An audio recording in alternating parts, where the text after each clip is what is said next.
Hey, you guys. Scott here. It's fundraising time again at the Libertarian Institute. And I say again very loosely because we haven't even held a fund drive since the summer of 2019.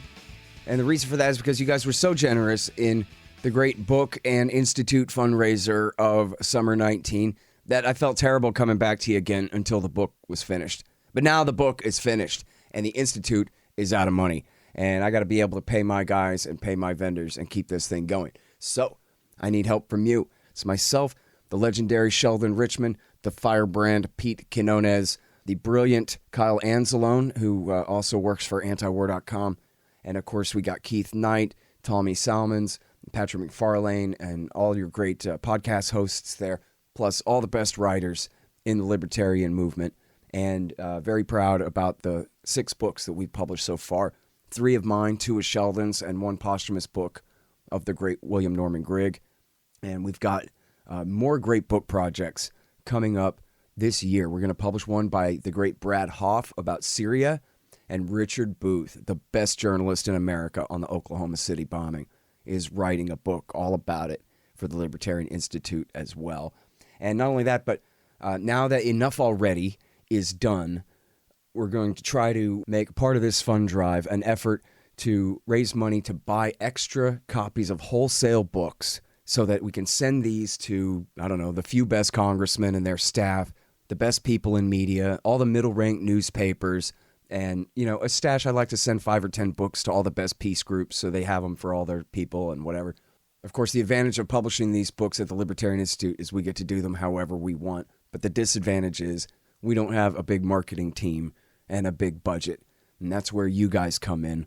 We need your help to promote this book in a very grassroots way from the ground up. And we need your support so that we can buy wholesale copies to send out to the people who need to get their eyes on it. So check out libertarianinstitute.org/donate. We got all kinds of great kickbacks for you there for your donors. We got lifetime subscriptions to Listen and Think Audio. We've got Copper, Ron Paul coins, and all kinds of great stuff there. So check it all out at libertarianinstitute.org/donate. And thank you all very much. All right, you guys, you know me. What I like to do is interview Peter Van Buren.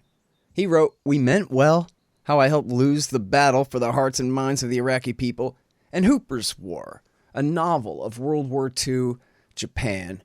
And, of course, his website is wemeantwell.com, and he writes regularly at the American Conservative magazine. This one is called Give Deal Making Another Try, and the other one, I don't know what it's called yet because I just got the preview version, but it's all about bombing Syria and what all of that means. Welcome back to the show. How you doing, Peter? Well, it's a pleasure to be here, and I just want to mention before we get started that I'm wearing a mask. So okay, good. If any of your listeners or you are concerned about me transmitting any viruses, I'm fully masked up out of an abundance of caution. Great. As you know, very little study has been done on whether the virus can be transmitted electronically. And we have to assume that it can. And until we know for sure, abundance of caution really says that we have to assume that it can. So I just want you to know I'm fully masked up and I'm also not sober. But that's a different problem. That's great. You know what? If you started drinking any later in the day, I'd be disappointed. Yeah, you know, the rule of thumb is really if you can't handle drinking all day, don't start so early. You know what I think I should try, man? I was thinking this actually while I was reading your article. I was thinking, you know, if the second one too, the bombing Syria one, because I wrote a article about bombing Syria too. And I was thinking, you know, if you want a guy who can remember names and dates of things and can regurgitate the same chronology of things that happen over and over again, I'm your guy. But if you want to read something by someone who's actually intelligent and has thoughtful things to put down in writing about things that he thinks, Peter Van Buren is your man. And I just don't have anything like your level of intellect or anything. But I was thinking that maybe if I got trashed, that might put me in a little bit of a different frame of mind, and I could kind of maybe find that creative spark and get a little bit more creative with my writing instead of just explaining the redirection again. Yeah, no, my work has driven many people to alcohol and drugs. So, I mean, you would be joining a long parade. That's right. Well, I'm feeling that peer pressure. And you know what? All of my guys, not all, many of my Twitter friends, I'm back on Twitter because I got to hawk the new book, you know? And and they're all posting up their different brands of whiskey that they like to drink while they read my book. And I'm thinking, maybe I'll skip the beers and go straight to the good stuff, you know? It's really important to know your audience as a writer. And if yours is drunkards, then, there you go. That you're automatically knowing simpler words, no complicated pronunciations. Make it work. I was hoping that was when the talent would kick in if I got nice and drunk, but maybe not. I guess as long as I have a good editor, right? No, I think the key is for your audience to be drunk. Yeah, there you go. That's what comedians always tell me. They always want to go on later at night because the crowd has had a chance to put down a few before the jokes. There you go. That makes sense. Yeah. Listen, I would like for you to say lots of things about the Iran nuclear deal that we no longer have, but could have again, but maybe not. What do you think about that? Well, I don't know if this is a term that I should introduce or people already know it. OBE, is that something familiar to people? I don't know. Overcome by events. That was a real. That's not what I want to be the beginning of this discussion, but I'm willing to listen. It's a real State Department term, and we would use it in the sense that you've just spent 6 weeks writing up talking points on why the president should not go along with a particular trade deal. And when you're finally getting ready for your boss to sign off, you see in the newspaper that the president just signed it because he needed to have good news at a factory appearance in Wisconsin. And it comes back from your boss with the letters OBE written on it, overcome by events. It doesn't matter anymore because since you wrote that, things have changed. And I feel that way about what I wrote. The article that appeared week and a half or so ago on the American Conservative said, let's give deal making another chance. And it basically said that of all the stuff Joe Biden is reviving from the Obama administration, the one thing that really needs to be revived is the Iran nuclear accord. This was a deal that was made at the end of the Obama administration that people may recall that basically had the Iranians agree to back away from the atomic threshold. Everybody in the world, every country in the world exists in what's known as a breakouts time. Basically, the time between where they are now technologically and when they will have a working nuclear weapon. For most developed countries, it's a matter of choice. We're not talking about Burkina Faso here. We're saying that if Japan or South Korea or Canada or Germany wanted a nuclear weapon, they have the technology to advance very quickly, perhaps a handful of months, to a working weapon. That's their breakout time. And what the nuclear accord did was get the Iranians to agree to lengthen theirs from months to a year or so, which meant that we buy a big buffer of peace. As tensions ramp up, it's going to take them a lot longer to become a nuclear power. And that's generally a good thing, particularly in an area as all as the Middle East. And in return for extending that breakout time, the Iranians, the Western Europe, the Russians, and us were going to back off some sanctions. And there was a whole complicated schedule. You do this, we do that. You do this, we do that. And of course, somebody would find some way to cheat if they wanted to. But the concept was there. Let's back off the accelerator just a little bit here and see if that isn't a good idea. And it was a good idea. And I, without reservation, was pleased that the Obama administration and even people I don't like John Kerry, got credit for that because they did. And they did the right thing. Donald Trump, of course, pulled out of that agreement. And the Iranians now have an expectation that Biden is going to want to go back in on it. Unfortunately, OBE, overcome by events. Since I wrote that, Biden has bombed Syria. And of course, he didn't actually bomb Syria. He bombed people in Syria who were associated with Iranian militias, because some other Iraqis associated with Iranian were they backgrounds. Iraqis? Did they pick up enough pieces to figure out where they were from? Well, that was I think I'm fairly certain that was the claim. Yeah, that it was Okay, Kataib Hezbollah, and I forgot the name of the other one. Okay, well, Biden killed 22 people in Syria associated with Iran because some other group of people in Iraq associated with Iran killed an American contractor who was not a soldier but acting like one. Right. And so anyway, so Biden did this, and this angered everybody, and now the Iranians are saying, this isn't really a way to start into a revised version of the nuclear accord. Yeah, but Pierre, look, I ain't no apologist for Biden, but the reason he bombed him in Syria was to try to say, like, look, I have to do something, but I still want to sign this nuclear deal with you, right? Isn't that what that meant? That's what Biden feels it meant. I guess it's that have to do something part. Yeah. If it was somebody in Erbil who killed your American contractor, find that guy and shoot him. I mean, that seems to be the more direct route to all this. But of course, that's the real rub. They don't know who did it. And I think that ISIS, what's left of them, Al-Qaeda in Iraq, they would be nuts to not be doing this all the time, knowing that there's such a vested interest in blaming it on their enemies, the Shiites, to try to drive a wedge between America and the Iraqi government that America and Iran both support against them.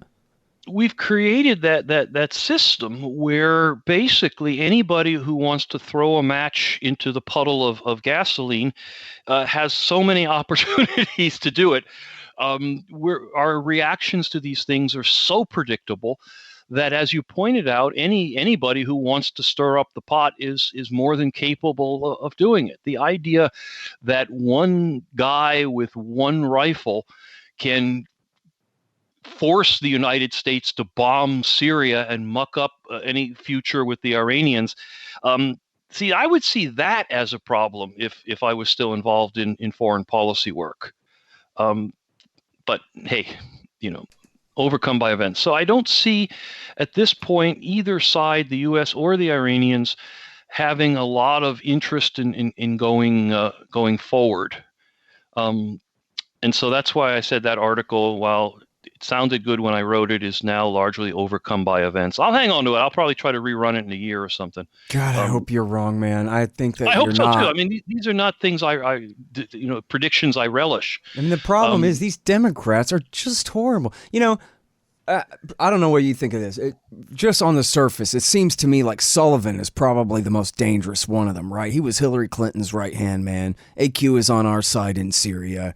He seems worse than Blinken on at least a couple of things. I forget the whole list. But he seems like, but he helped to get this thing going. He did the secret meetings in Oman to break the ice even under Hillary before Kerry came in. I'm amazed she let him do it. To go and even get these talks started toward this deal. And then Blinken and what's her name, the white-haired lady that is getting confirmed there.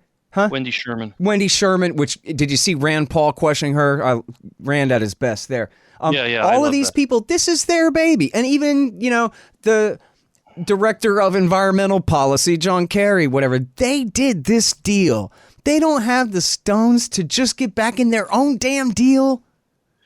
To do what it takes to do that, and by the way, correct me if I'm wrong here, but Javad Zarif had said, like, hey guys, we already have a process here. What we do is we hire the Germans and the French to sit at the top of a little commission thing, and then we go along with their plan for reintegrating into the deal.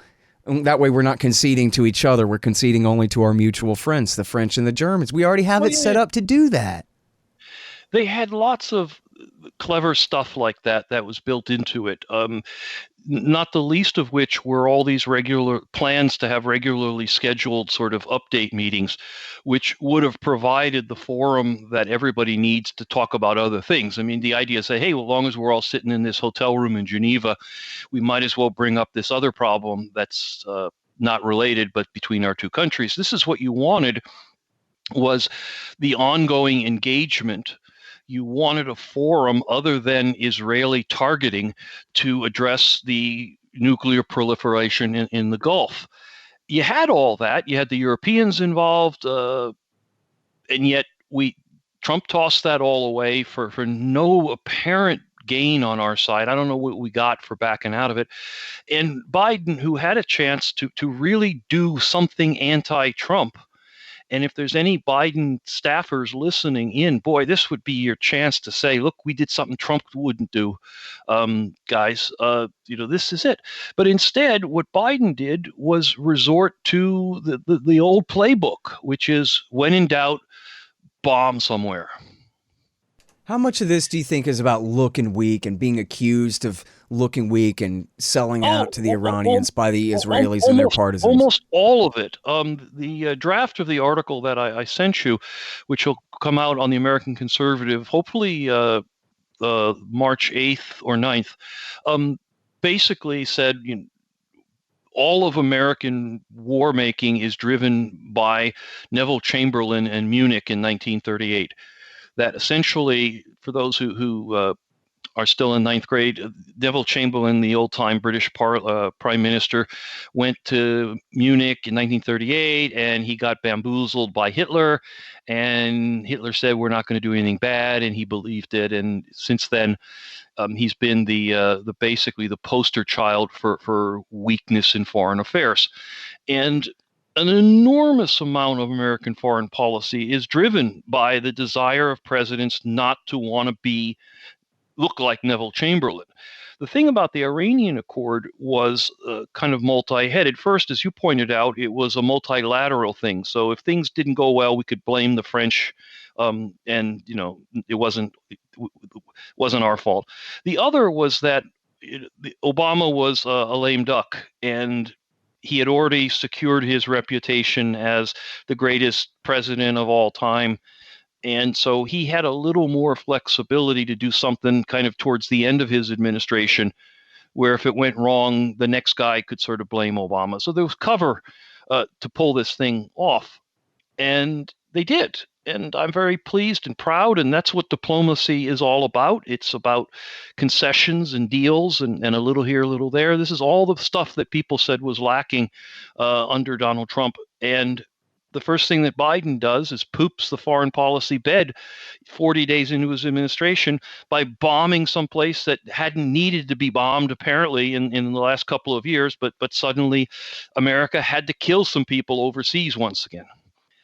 It's shameful, and the other, it has allowed the debate to reopen about looking tough with the Iranians and everything else like that. And so now both sides are basically finding ways to say we're never going to make this work.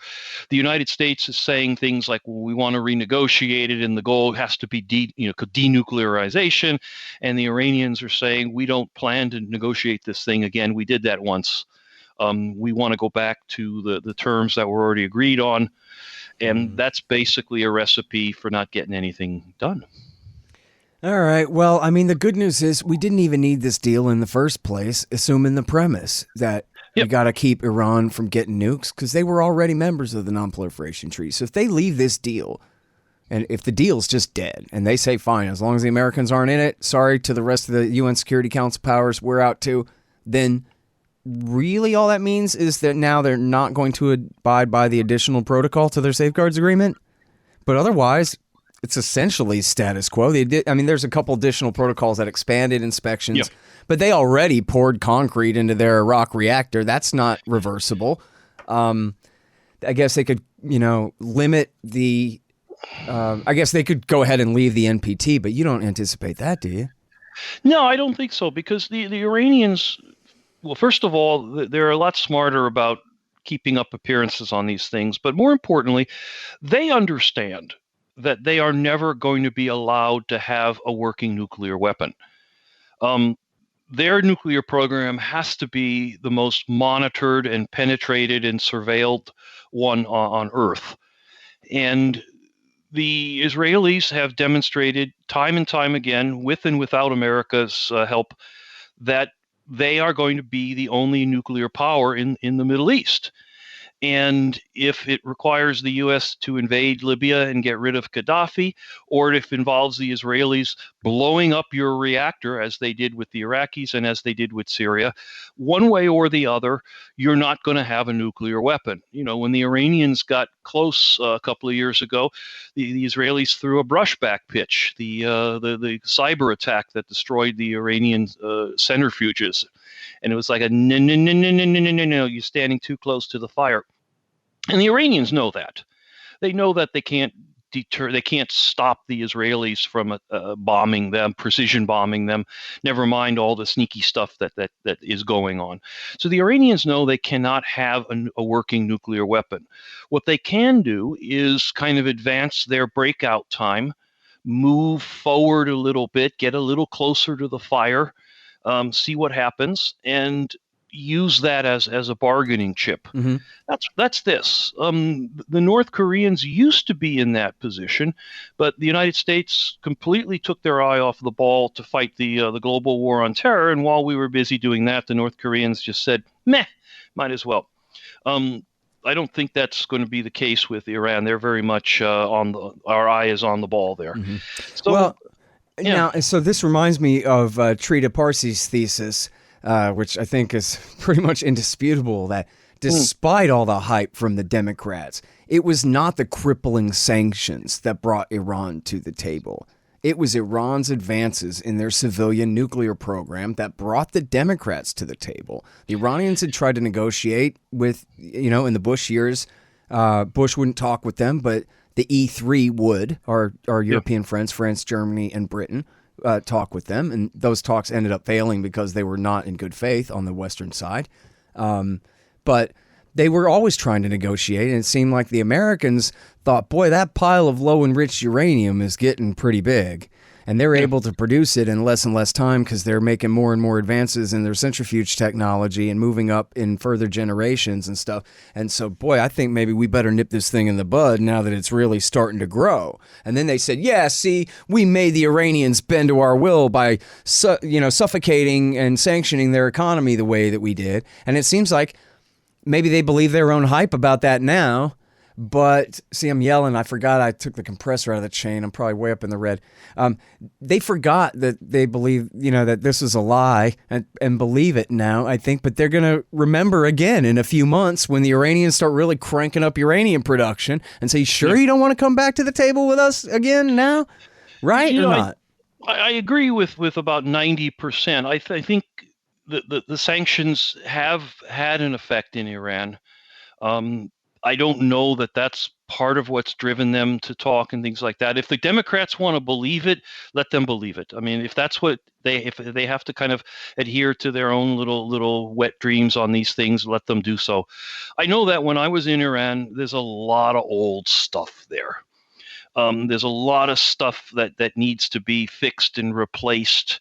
And there's a lot of interest in using money to buy stuff to fix, to raise standards of living and things like that. They have a lot of old planes that probably could use a lot more spare parts than they're able to legally obtain right now and things like that. So I don't think that the sanctions are a non-issue. I don't know that they're 100% of it all, but I think it's part of it.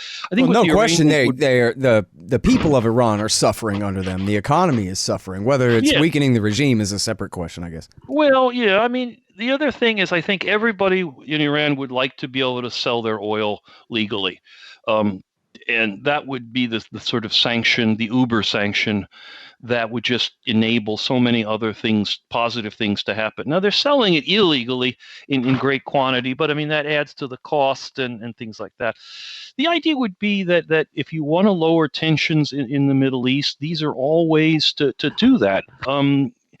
And they're not ways that require the people whose only foreign policy issue is Israel's security to give much up. They're not going to endanger Israel's security. Israel will always be in a position to denuclearize Iran kinetically, as we like to say, and that's never going to go away and never going to change. And I think the Iranians, at a practical level, understand that the United States will ensure that there is only one nuclear-armed Middle Eastern country, and that's just the fact of life there. And I think everybody can work with that.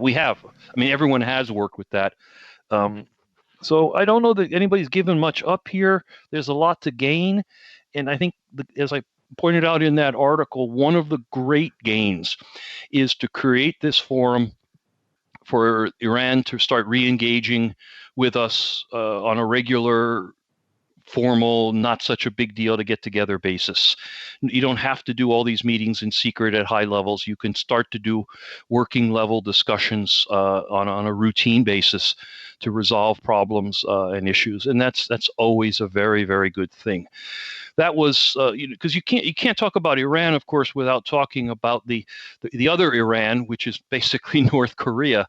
And that was, again, one of the things that I saw as a huge possibility when Trump was trying his diplomatic moves with North Korea. Not that something gigantic was going to happen overnight, like denuclearization or whatever, but that the doors were going to open. We were going to be talking to each other. We were going to have a way to solve problems and move ahead. We were going to have a way to kickstart some of the small stuff of diplomacy that often can lead to bigger things. Not always. Sports exchanges and scholars and things like that. Sometimes that stuff goes nowhere, but sometimes it provides an avenue to build trust and relationships that can be taken advantage of a little bit later. And that's what I saw as the possible outcome. Of course, the Democrats and the deep state killed that, because they didn't want any of that to happen by insisting that it was denuclearization or nothing with North Korea. And they killed it, and it didn't happen, and it's never going to happen under Biden, and that's that. But you hate to see people talking about, well, with Iran, it's got to be denuclearization or nothing. You don't. If you think that strategy works, I encourage you to go to a car dealership and say, I'm giving you $5 for that car or nothing. And see how many cars you go home with. Yeah, boy, and the Korea example is a great one for the larger point of just how it really doesn't have to be this way at all, right? If America just had a policy of electing Ron Paul types and decides, what we're going to do to you, North Koreans? We're going to kill you with kindness, you dirty SOB. Watch us lift all our sanctions and send all of our basketball stars and all these things. We'd be living in a whole different world, and the consequences of this naivete would be non-existent, really. It's all our threats are essentially drummed up on this side of the fight. It's because we need to have enemies. The article that's coming out next week talks about how the United States has 800 bases overseas, and that we sort of brag that our special forces have been, we'll just say, present in 72% of the world's nations last year. Now, what country needs people killed in all those places? American troops were in combat in 13 different African nations the other year. And you just got to ask yourself, wait a minute, why do we need to do all that? Why do we have so many enemies? Why do we want so many enemies? Why do we need so many enemies? And that's the whole thing with North Korea, Iran, or wherever. We just have a system here that requires us to be at war with lots of people all the time. And the reasons for that, of course, to go deep, it's mostly just as easy as, well, there's an awful lot of people who make an awful lot of money off of all that, and they're not willing to go out of business. It really can be just as simple as that, but you can get into the geopolitics and the philosophy. But bottom line is, the United States needs enemies. We badly need North Korea to be the ultimate boogeyman out there. And if for some reason North Korea went away, we'd have to go out and find a new one. Yeah.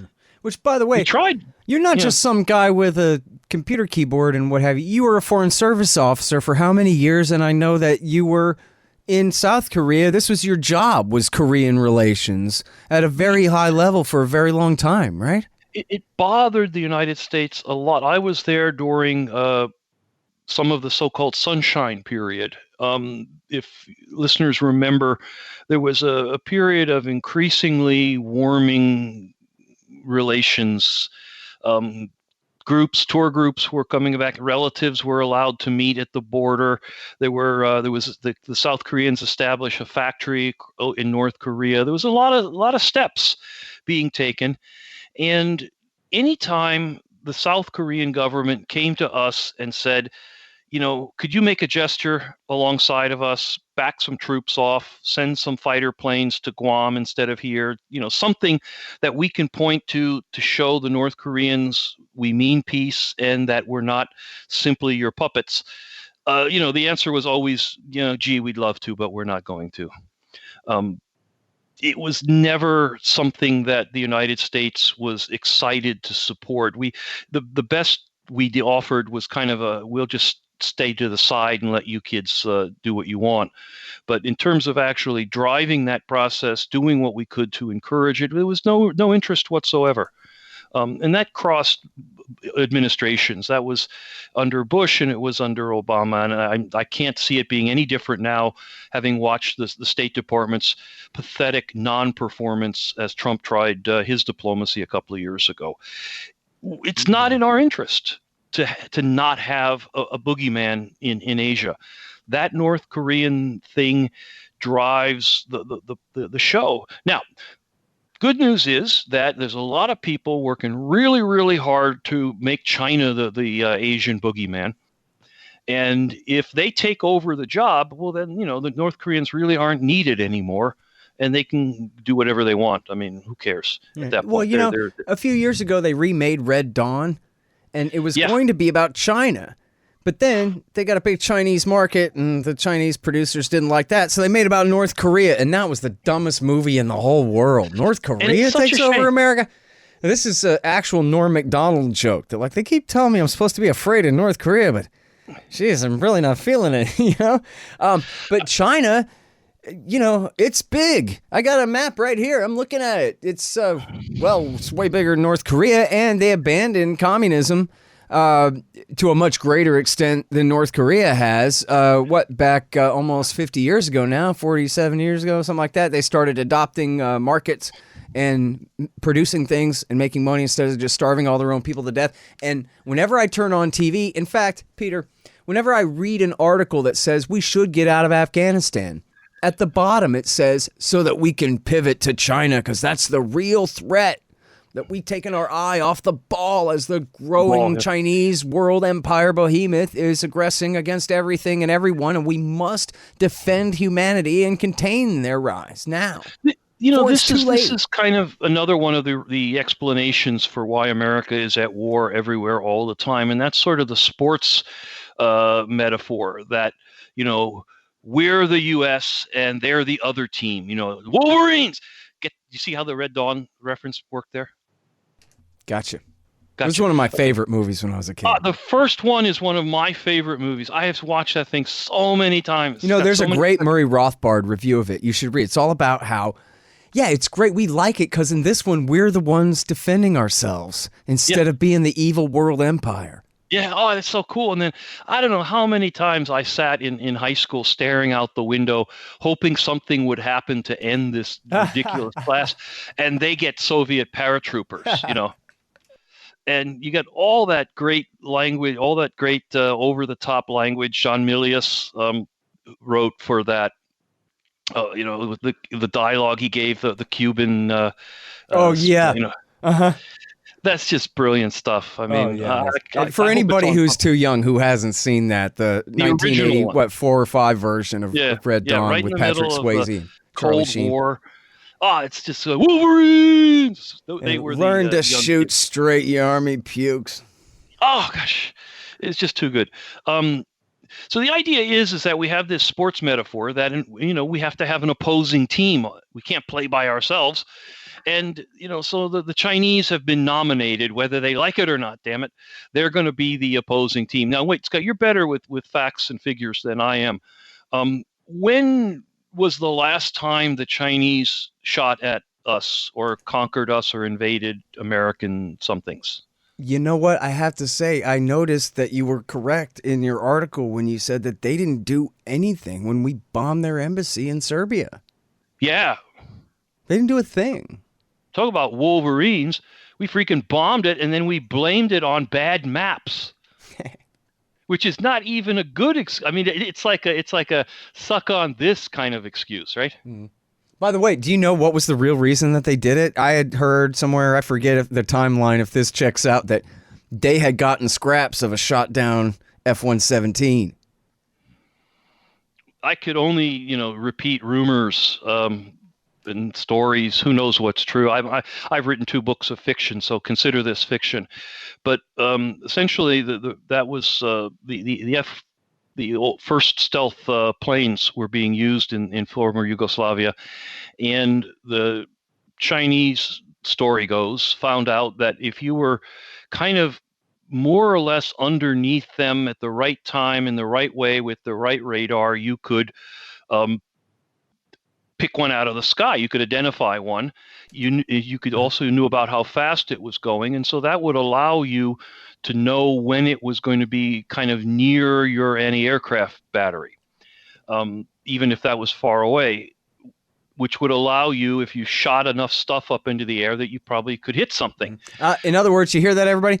It's not stealthy. You just need an old school long wave radar from World War II. It's pretty stealthy, but I mean, the idea would be that nothing's perfect, and story is that they found a kind of a workaround that would make it more easy to figure out where it was, and the Chinese desperately wanted to get their hands on some of that material that makes it more stealthy. And that material, because there was a stealth plane that was shot down, and story goes that some of that material was in the embassy waiting to be transported out, and the United States said, over your dead bodies, kind of was a country of its word. And I guess the thinking was at the time in Bill Clinton's Oval Office that what the hell are they going to do about it?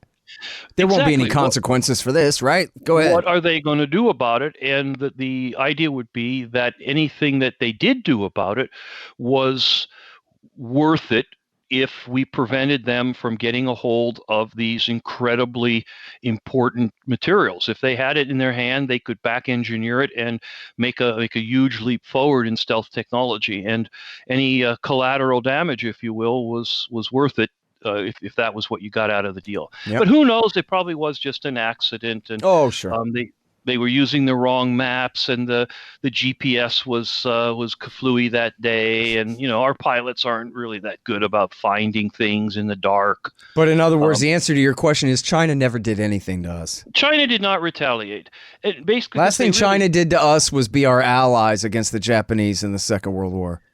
You really have to go way back to try to figure out. I can't really figure out any time the Chinese actually sort of shot at us. There was a little kerfuffle over one of our surveillance planes getting too close and stuff, but no shots. And then they gave it back, right? They didn't even steal all the stuff out of it. Well, they looked at the stuff, which was probably all they needed to do. But nonetheless, in terms of global muscle tussle, that's pretty weak stuff.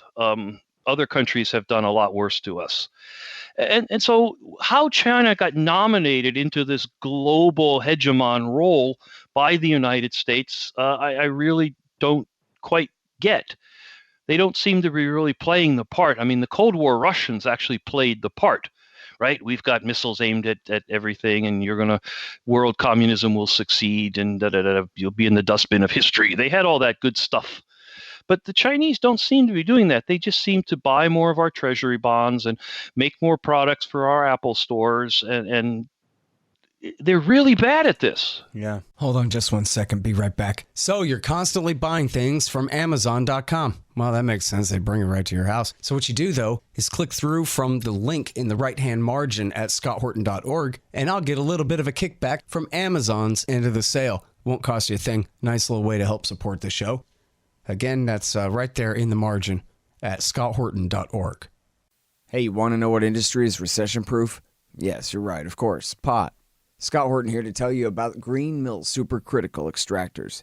The SFE Pro and Super Producing Parallel Pro can be calibrated to produce all different types and qualities of cannabis crude oils for all different purposes. These extractors are the most important part of your cannabis oil business. For precision, versatility, and efficiency, greenmillssupercritical.com. Hey y'all, Scott here to tell you about Zippix toothpicks. They're full of nicotine is the thing about it. Personally, I miss the stuff terribly, and I'm really looking forward to getting back on it. Seems like they'd be perfect for smokers and vapors who can't afford to stop work and go outside for a break all the time, or for those traveling in planes, trains, and buses and ferries and such. It's the most affordable way to get your nicotine on the market, and they taste great and come in all different flavors. Use promo code Scott Horton and get 10% off Zippix toothpicks at zippixtoothpicks.com. You know, I gotta tell you, man, this narrative is so powerful now. I was talking to my friend yesterday. Sorry, Dan, I'm calling you out, buddy. I even named you, but I won't tell him your last name. My friend Dan was telling me, well, I was going to get a Jeep, but then I found out Jeep's half owned by Chinese government-connected corporations, so now I'm not going to because of screw the China thing. And I just says, man, this narrative is so powerful, but bro, it's just 2002 all over again, man. Don't ever let them do this to you. Like, look, I mean, Peter Van Buren, is their flag red or is it not red? Right? We know that this is not a free country, but that doesn't mean that they're an aggressive threat to us. That doesn't mean that we're supposed to buy into every narrative that a bunch of long-range bomber salesmen hand to us. And yet, it's so effective. It's so easy. They do it over and over again. And that's the part that bugs me is that over and over again. If you've passed your 20th birthday, you've seen this all played out a couple of times already.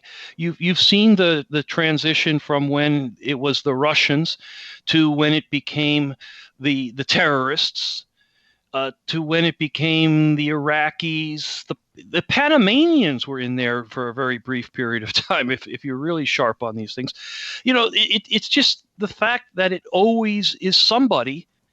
And when one group sort of uses itself up or runs itself out or whatever, we just simply put a new boogeyman in there. And as I said, it's easy to imagine North Korea sort of becoming the Burkina Faso of Asia because we don't care anymore, because we don't need them. We've got the Chinese there. And when you see it done time and again, and when the script doesn't change, they just search and replace one name for another.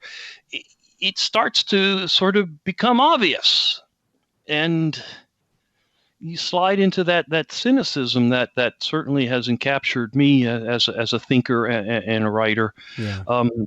But I encourage people to just read back a couple of pages, a chapter or two, and see how the same lines have been used time and time again. All right. Well, look, man, I dropped out of community college, but I know there's smart guys at the Kennedy School of the Smart Guy thing where they know stuff would say, no, see, but this is like in the textbook it says that you'll have like one declining power and then a new rising power, and then you got to figure out how to handle it, and probably we should act like the British did in handling the rise of Germany in the last century, right? Or something like that. And so, there's all these sophisticated models that all these book reading folk have that say that, look, we can't just tolerate China becoming more powerful compared to us without doing something about it, or else we're not doing something about it. And then, okay, you know what? Maybe the Taliban really weren't a big deal, but I mean, hey, China, at least you can find their caliphate on the map. You know what I mean? Well, it's because China is just a good one because it satisfies some of the all the other requirements too. I mean, for example, the need to build really expensive things like aircraft carriers and new jets and stuff. And I can't understand a word they're saying. You know what I mean? It's all in Chinese, man. I don't know. Well, to you, but I think to the rest of us, it's easier to make them seem such an alien culture where they're really not. They're just human men and women just like us. Well, actually, the nominee, what's Xavier Becerra? What's he nominated for? Like housing and urban development or something like that? He's Biden's nominee for one of those things. And that's different, though. He's like probably a Californian or something. Yeah, but he actually said that they asked him because he's going to be like Secretary of Housing or something. They asked him about the state of the Uyghurs in China. Oh yeah, and he answered, well, we can't really say what's right or wrong given the cultural differences. So, Oh. yeah, it's a weird place over there. Well, and But that's great fodder for the Hawks too. That see, Biden is and just gonna. This is Russiagate all over, but it's the other way, as you and I talked about. At least there's a lick of truth here, where you got Hunter Biden involved in all these millions of dollars of corruption with these Chinese firms and all these things, and so they say, this is the right wing attack on Biden. It's not that he's an interventionist in a America First kind of a way, but that he's going to sell us out to the yellow peril. well, that's the other thing too, is that there's such a wonderful racist background on yellow peril and all this that we can draw from. We have a very rich history here of hating the Chinese, so there's that to draw from. The thing that kind of gives me hope is that the Chinese did spend millions of dollars currying favor with Hunter Biden, and if they actually are that lame that they actually thought spending money on a guy like Hunter Biden was going to get them anything, then they're not going to be real hard to have their butt kicked if that's the state of their thinking. This is like going after one of the illegitimate Trump bastards out there someplace and thinking that's going to buy you entree to the boss. Mm-hmm. No. I forget if it was was it Douglas Adams, or I can't remember which funny. It might have been The Hitchhiker's Guide, or I can't remember anymore. Man, it was so long ago I read. There's some funny thing about how, because everything was so locked down in communist China, and you couldn't get really any news about what was going on there, that then the assumption was they were breeding all these super soldiers, and they figured out how to feed everybody on just a few calories a day, and then they made them all smaller so they'd be more efficient fighting machines and all this stuff, where they're just projecting kind of all this fantasy about the unstoppable, unendingly growing strength of the communist China. And this is like right at the time where Mao is starving 30 million people to death, minimum, something like that. But this is like the assumption of all of this. And I was reminded of that the other day when I was talking with Ryan McMacken, and he was going, this is an aging population that has massive political intervention in the economy, AKA, to a libertarian, massive distortions in the economy that demand severe corrections sooner or later. And their power is what it is, but it's not what you imagine in your imagination if you like feeling afraid of stuff. It's actually nothing like that at all. It'd be sort of like trying to demonize Japan in the same way right now. This is not an expansionist power. Sure, they're making money, but that doesn't mean they're coming for you, when I was studying Chinese and I was struggling with my characters, my teacher said something that's kind of stuck with me in a couple of ways, and I was discouraged. And she said, "You realize at this point you still read more than about 30% of the Chinese people who are completely illiterate." Yeah. And now they've made huge progress, and I haven't. So I mean, there's that. But the idea would be that large swaths of China are rural, are not fully engaged in the 21st century, certainly not part of the global competition, except that they may labor in factories that produce stuff. We sort of forget that we're not dealing with a nation that's at the European level of development. They're certainly not a third world country, but they have third world patches. Let's be generous and say that. These are not the global competitors you seek. I mean, it's that simple. Mm-hmm. The other thing is that China has not demonstrated a whole lot of territorial ambition, other than, of course, this semi-made up fuss over who owns floating rocks in certain part of the Pacific. They've kind of had their borders where they are for a while, and they certainly haven't challenged the United States or the Western powers for any place, any territory, or things like that. If they're competing in a very different way. It's not risk anymore. This is a different level of competition, more economic, more mind space than physical space. That might be something to talk about. But this idea that we're going to dig trenches and face off against each other at some point in the near future is just very hard to get one's head around. So here's the thing, too, right? Is that It goes without saying, so it goes unsaid. Both sides have H-bombs. So that means that no matter what happens, we can't fight them. In fact, like if they nuked Los Angeles, and they started it and just nuked LA, we would have to not hit back. You can't do anything without killing massive numbers of civilians and provoking even worse retaliation. We'd have to still figure out a way to get along on the planet Earth, America with China minus LA, and still not fight. We can't fight. This is why it's so popular, Scott. I mean, you're kind of just working down the list here. You know, the United States, we like to fight in places where we win all the time. We don't want to fight in places where it might not go well. Afghanistan was kind of a mistake in that sense, where we should have just done what we usually do: go in there, break everything, and then leave it.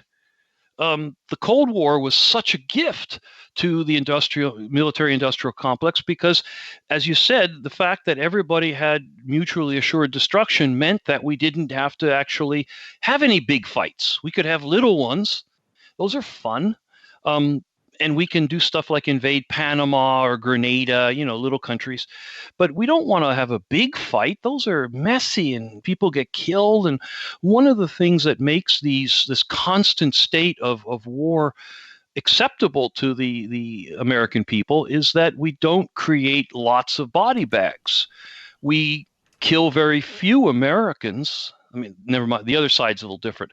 But with our technology and the fact that we bully these little countries, we don't kill lots of Americans. It's not like World War II or even Vietnam. I mean, that was one of the big mistakes in Vietnam, was we killed way too many Americans, and people started finally to notice. And that was bad. So we're much better about that right now. Well, except the problem is the risk. So you look at how many times we almost had a nuclear war with Russia, and you look at kind of, all the mis and disincentives and misunderstandings, and especially the ways that people in bureaucracies seem to just never be willing to admit that they were wrong ever. And so would be willing to further a mistake, even knowing that it's a mistake, rather than admit that it was one, even if it meant general nuclear war. Yeah, though I think some of those stories are just kind of have been made into good stories. I mean, you're talking about, I think, a lot of these ones where it's like one guy who refused to push the button because he didn't like during the believe Cuban Missile Crisis, the political officer on the submarine, when the other two officers wanted to launch a nuke, and he said, "Nah, wait a minute." Yeah, and I think I mean, they're great stories, and we like to think of it that way. But it also, to me, in a way, it shows you that the people who were in a position to exercise common sense, first of all, they did. And second, they were not believing the garbage that their political leaders were shoveling out. Because if they had believed it, they wouldn't have thought at all. They would have just pressed the button when that time came. And I think it shows that a lot of folks at the operational level, if you will, had not stopped thinking and had less faith in their machines and their leaders than we like to imagine they did. Well, and don't get me wrong. I mean, in game theory terms, it makes sense that, hey, we can't fight because we got nukes. But it means that whatever, let's say it's a very low risk that something gets started. The level of devastation involved, if it does, makes it a very high risk in another sense. No, that's a good point. That's a particularly good point. And luckily, we didn't have any accidents or things. I mean, that's one of the things. That's my theory on what's going to happen eventually in North Korea, and that is that they are going to have on their own a Chernobyl-like nuclear accident. Yeah. And I mean, you got to kind of assume that industrial safety isn't their biggest priority. Hey, and that Yongbyon reactor was built by the Soviets in 78 or 83 or something? Yeah, and it's like, well, we don't have enough bolts to really secure it, so we'll just, put some gum under there. Yeah. So the idea is that you imagine a Chernobyl-like event in North Korea. that either sparks some kind of uprising or just basically complete chaos. I mean, masses of North Koreans running for their borders or getting into little boats and trying to get across to Japan. And essentially the government there collapsing because there's nobody left to carry out the orders or follow the orders, or they're running away themselves and taking everything they can. And the only way to not have the whole country disappear in a big radioactive hole is to let the South Koreans get in there and do the technological things that the North Koreans aren't capable of doing in terms of shutting it down and safing it and all that good stuff. And essentially, at that point, you have no more North Korea, but at a cost, an extraordinary cost of human life. Mm-hmm. If the cloud drifts the wrong way into Japan or something like that. So the potential for destruction with these weapons is such that, as you said, even a small accident is kind of a keeper. Mm.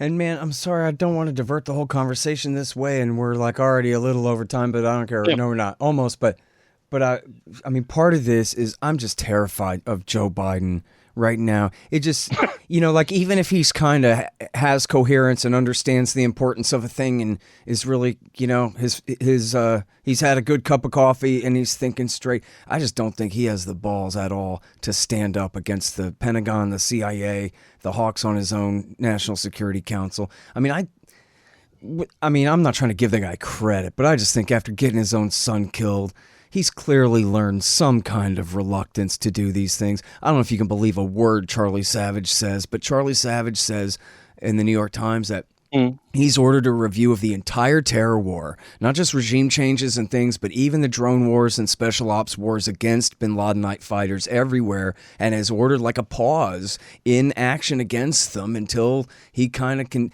But I mean, to me, that's like the best I could ever hope for out of him. But I can't see him just being strong, really, personality-wise, at this age. Bomb in Syria last week would stand as counterpoint to Charlie Savage's theory there. But well, I mean, that doesn't really count as a terror war, right? That's the war for Al Qaeda against their Shiite enemies. I don't know about that, but I do agree with you about your concerns that Biden is not strong enough.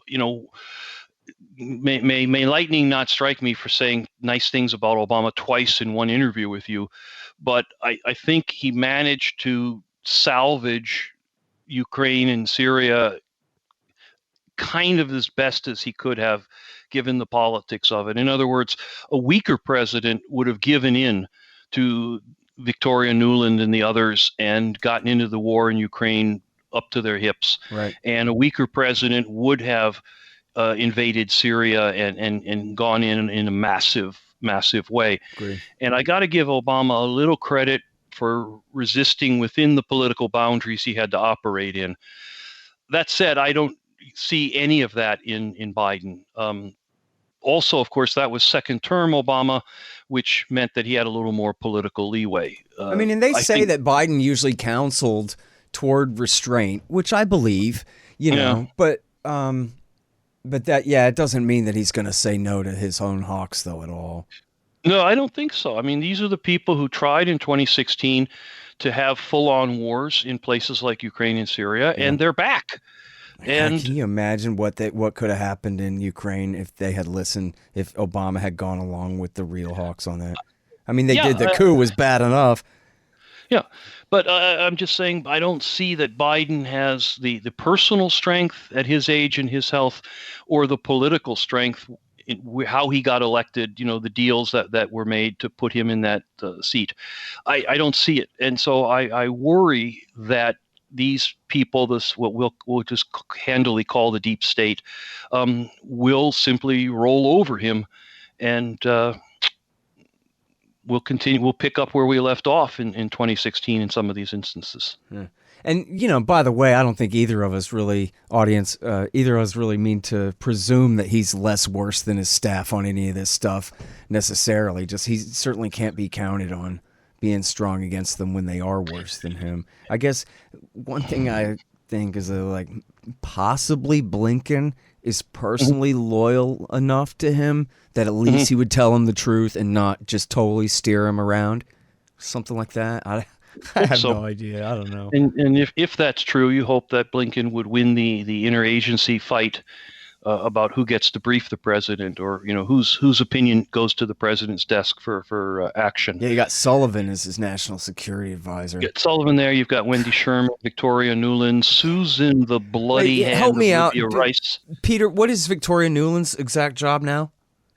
She, I believe, and I have to click on the internet while stalling here. Go ahead. I'll stall. Victoria Nuland, everybody, that's Robert Kagan's wife. You can read this great article by Jim Loeb called All in the Neocon Family about these horrible, horrible people. And she was the Assistant Secretary of State for European Affairs, which I gather, Peter, something like the ambassador to the EU, who helped... Who helped plot the coup in Ukraine in 2014 and was caught red-handed, and even saying in that audio that we're getting the vice president to help marry this thing and get it to go. Biden. She was, as assistant secretary for EU, she was sort of on top of the pyramid of European stuff in the State Department. It was more than, say, ambassador to the EU, which was kind of a pseudo role, but essentially when the people at the German desk said let's do this, and the people at the French desk said no, let's do something else, that's where she came in, is make those calls. I see. She's now bumped herself up a couple of notches to Deputy Secretary of State, which essentially is the number 2 person. I thought she was undersecretary for something. She's now number 2 at State. She's sort of number 2. And again, depending on how things are organized in practice, some secretaries of state, will see that, will put that deputy, they really kind of split the job. Their emphasis is on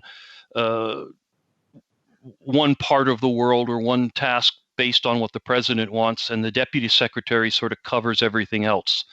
So she may have substantially more power than she will have substantially more power, but there may be yet another level there if Blinken finds himself focusing on something on Biden's behalf that leaves her the political space to kind of claim ownership somewhere else. Mm-hmm.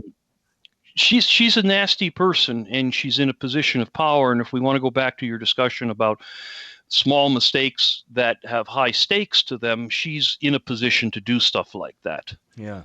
And in particular, if her the people she interacts with think she has that power, then she does. I mean, in other words, if she goes to country X and says, I've got the president's ear on this, and they believe her, it doesn't really matter if she has the president's ear or not. She's going to act as if she's going to get results as if she does. It's a sneaky little game, but she's very good at it, and she will use her superpowers not for good.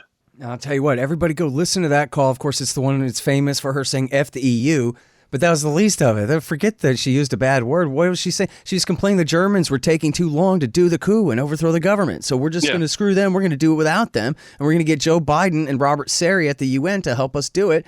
And then listen to the arrogance the whole time they talk about, we're going to glue this thing. We're going to midwife this thing. We're going to do this, that, the other. And we're going to do it before Putin can do anything about it. He won't be able. It'll be easy. Not at all. Turned into a giant war, more than 10,000 people killed, and the loss of the Crimean Peninsula to Russia. Not that I care, but they sure do. Counterproductive by their own measure, by far. And of course, Blinken the other day, we will never recognize the Russian annexation of Crimea, which has belonged to them since America was under the Articles of Confederation. It's part of Russia, like Massachusetts is part of the United States of America. Give me a break. And by the way, that was Victoria Nuland who told the EU to F off. Wendy Sherman is the one we were just talking about, but they're equally bad. Nuland is going to be Undersecretary of State for Political Affairs, which puts her, number 3 or 4 or 5 in the chain of command, depending on how things shake out. But she's kind of upgraded her ability to do damage through that. I got you. Okay, and by the way, this is just a fun footnote. When the State Department at the end of 2012 released their statement that said, yes, it's true that the Jabhat al-Nusra is really just an alias, their words, alias for al-Qaeda in Iraq. then going by the name of the Islamic State of Iraq. That was Victoria Nuland's name on that. I just like that. Yeah, she's a busy woman. Mm-hmm. And she admitted a very important truth that one time that we can quote for fun because it's so important. But let's not talk about that. Let me ask you one more thing. You talked about it, and this is getting around. This is not really a counterculture point of view anymore. This is kind of just common sense. Call it the deep state, call it the establishment, call it the military-industrial complex, the national security bureaucracy, or whatever you want to phrase it as. It was like Eisenhower coined the term about the MIC there, and famously so, and most credibly so, right? And then, just like you said, well, you see, the thing with China is you can sell really expensive weapons systems like entire navies and fleets of long-range bombers based on a threat like China. And I think that that's conventional wisdom. I think you're right, and I think that, you know what, everybody knows that, or at least if you point it out to them once, they'll be like, yeah, that sounds right, But so then the question, obviously, is, Peter, what in the hell can we ever do about this? We have this small group of special interests, as Ross Perot would say, versus the other 330 million of us who are essentially powerless, or we're just like along for the ride, and people are frustrated about it. And a lot of them lost family in the recent wars here and are, have real cause to be upset about this stuff. But it just seems like we can't do a damn thing, man.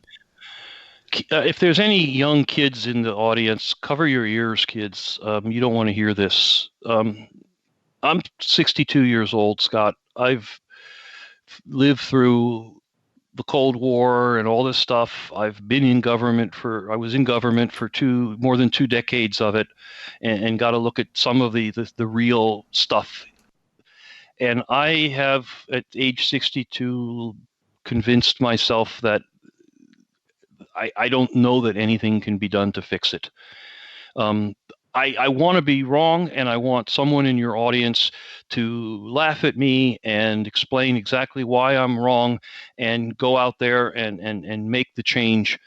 But I find it difficult to conceive of that happening.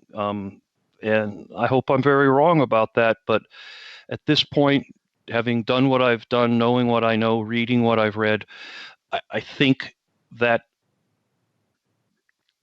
it's something that is just the way America wants to be, in terms of the people who are powerful enough to have their wants realized. That's how they want to be. The change of the so-called Democrats, liberals, progressives, whatever you want to call them, from an anti-war faction to a pro-war faction, depending on if their guy is in the White House or not, tends to answer the question for you. Yep. There, the guys like Rand Paul or his father or others like them, there seems to be room for one or two at a time. And if they push a little too hard or they step out of line, something happens to them. If they're not shot in Dealey Square, they are primaried with massive amounts of outside money, or a scandal comes up, or someone comes forward to accuse them of something, or they're otherwise derailed. There's room for a jester here and there, just to kind of keep things looking good. But when push comes to shove, the system resists well. Yeah, it's true. Say something funny to end. This is ridiculous to be that glum for something like this. Yeah. All right. Well, listen, I'm sorry I screwed up because I meant to ask you earlier when it would have fit in the interview what you think about the threat of Israel now launching a war over the attack on their boat that they blame on Iran in the Persian Gulf and the oil spill off of their coast. It seems like they're talking tough, but they're just bluffing, right? Yeah. Yeah, I mean, I haven't followed it that closely. I mean, the Israelis are good at this kind of thing. They spend a lot of time sort of thinking through, if we do this, then they'll do that, and then we'll do this, and they'll do, they're really good at that. And so they have a very limited world out there. The number of targets that their target set, if you will, is numbered. And so they're really, really good about saying, okay, they did this, so we're going to do this, and that'll end this round. And they've been pretty good at that kind of thing. So it wouldn't surprise me that they attack something somewhere. Maybe it's something we know about. Maybe it's not. Maybe the wrong guy gets in a car accident in Vienna. But they're good at scaling these things, and I don't think they'll miss an opportunity to take a swat at somebody. Yeah. Well, just as long as they don't start shooting cruise missiles at the Natanz facility and bring America into No. That's not their style. Yeah. Well, so far. So far. All right. Well, listen, thank you so much for coming back on the show. It's always great to talk to you, Peter. And I know the audience loves it too, man. And be careful unmasked there in Texas. Your governor is trying to kill you, right? Oh, yeah. Well, actually, that was already true before the mask on or off thing. But... All right. Well, don't worry. We're hunkered down here, man. Hunker down. That's right. All right. Thanks, man. Be cool. Bye-bye. All right, you guys. Check out Peter Van Buren at the... oops, I clicked the wrong thing when I meant to hit the other button. The American Conservative Magazine and WeMeantWell.com. The Scott Horton Show, Anti-War Radio, can be heard on KPFK 90.7 FM in LA, APSradio.com, antiwar.com, scotthorton.org, and libertarianinstitute.org.